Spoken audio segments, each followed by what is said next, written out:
অনেকেই হয়তো আশ্চর্য হচ্ছেন যে আসলে কি ভাই ঘটনা সত্য নাকি আপনারা গুজব ছড়ান। ঘটনা শতভাগ সত্য। শেখ হাসিনার সরকার উৎখাতের পেছনে মার্কিন যুক্তরাষ্ট্রের যে ডিপ স্টেটের কি পরিমাণ ভূমিকা ছিল, এমনকি আওয়ামী লীগ সরকারের 3 জন বাঘা বাঘা মন্ত্রী শেখ হাসিনার খুব কাছের লোক, যাদের উপর তিনি ভরসা করে চলতেন, তারা কিভাবে এই সরকারের বিরুদ্ধে নিজেদের অবস্থান নিয়েছে, মানুষকে খেপিয়েছে, ভারতের করা একটা রিপোর্টে নিশ্চয়ই আপনারা দেখেছেন। সো কোনো কিছু কিন্তু হালকা নেওয়ার সুযোগ নাই। ক্ষমতা থেকে সরে যাওয়ার পর বা ক্ষমতা হারানোর পর আওয়ামী লীগ কি চুপচাপ বসে আছে? অবশ্যই না। আওয়ামী লীগ সরকারকে উৎখাতের জন্য বিএনপি এবং জামাত যেভাবে লবিস্ট ফার্ম নিয়োগ করেছিল বা আরো বিভিন্ন ধরনের মিশন চালিয়েছিল, আরো অনেকেই, এখানে অনেকের নাম এখন আসতেছে। সো এই সরকারকে ডিস্টারবেন্স করার জন্য সর্বোচ্চ চেষ্টা আওয়ামী লীগের পক্ষ থেকে করা হবে, এটা খুবই সিম্পল। আর সরকার এই ব্যাপারে খুবই সচেতন। এর মাঝখানে সামনে আসছে বাংলাদেশি বংশোদ্ভূত একজন মার্কিন নাগরিক, যার নাম হচ্ছে এনায়েত করিম চৌধুরী। বয়স হচ্ছে আপনার 55 বছর বয়স। অন্তর্বর্তী সরকারকে উৎখাতের মিশনে বাংলাদেশে এসেছেন। তাকে গ্রেপ্তার করেছে পুলিশ। গ্রেপ্তারের পর তার কাছে থাকা 2টি মোবাইল ফোনকে বিশ্লেষণ করে চাঞ্চল্যকর তথ্য পেয়েছেন গোয়েন্দারা। এখন তার যারা সহযোগী আছে এবং সংশ্লিষ্ট আছে, তাদেরকে শনাক্তকরণে কাজ করছে গোয়েন্দা সংস্থাগুলো। গত শনিবার 13 সেপ্টেম্বর রাজধানীর মিন্টো রোডের মন্ত্রীপাড়া এলাকা থেকে তাকে পুলিশ আটক করে পরে 54 ধারায় গ্রেফতার দেখিয়ে কারাগারে পাঠানো হয়। আর গত 14 সেপ্টেম্বর রমনা থানায় তার বিরুদ্ধে সন্ত্রাস বিরোধী আইনে মামলা দায়ের করা হয়েছে। 15 সেপ্টেম্বর আদালতে তার রিমান্ড শুনানি হওয়ার কথা রয়েছে। এখন মামলার এজাহারে কি আছে? এনআইএর কাছ থেকে প্রাপ্ত তথ্য উপাত্ত যাচাই বাছাই করে বর্তমান সরকারের বিরুদ্ধে ষড়যন্ত্রমূলক গুরুত্বপূর্ণ তথ্য পাওয়া গেছে। প্রাথমিক জিজ্ঞাসাবাদে জানা যায় তিনি আমেরিকার পাসপোর্টধারী এবং বাংলাদেশে বর্তমান অন্তর্বর্তী সরকারকে উৎখাতের উদ্দেশ্যে একটি বিদেশি গোয়েন্দা সংস্থার এজেন্ট হিসাবে দেশে এসেছেন।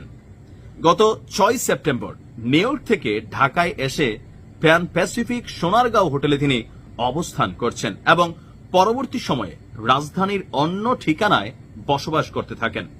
তিনি সরকারের নীতি নির্ধারক এবং বিভিন্ন রাজনৈতিক প্রভাবশালী নেতাদের সঙ্গে গোপনে বৈঠকও করেন। এজাহারে উল্লেখ আছে তিনি বর্তমান সরকার পরিবর্তন করে নতুন জাতীয় সরকার বা তত্ত্বাবধায়ক সরকার গঠনের পরিকল্পনা নিয়ে কাজ করছিলেন এবং সরকারি ও বেসরকারি উচ্চ পর্যায়ের ব্যক্তি, রাজনৈতিক নেতাদের সঙ্গে কথাবার্তা বলে তথ্যপাত্র যা পাইতেন তা বিদেশি গোয়েন্দা সংস্থাদের কাছে পাচার করতেন। এনায়েত করিম চৌধুরী নিজেকে অন্য দেশের গোয়েন্দা সংস্থার সাথে চুক্তিভিত্তিক এজেন্ট, সাময়িক চুক্তিভিত্তিক এজেন্ট, একজন কর্মকর্তা হিসেবে তিনি নিয়োজিত আছেন। তার কাছ থেকে পাওয়া তথ্য দেখা গেছে সরকারের নীতি নির্ধারক থেকে শুরু করে বিভিন্ন জায়গায় তার কমিউনিকেশন আছে। একটি হোটেল এবং গুলশানের একটি ফ্ল্যাটে অবস্থানকালে একাধিক গোপন বৈঠকও ইতিমধ্যে সেরে ফেলেছেন।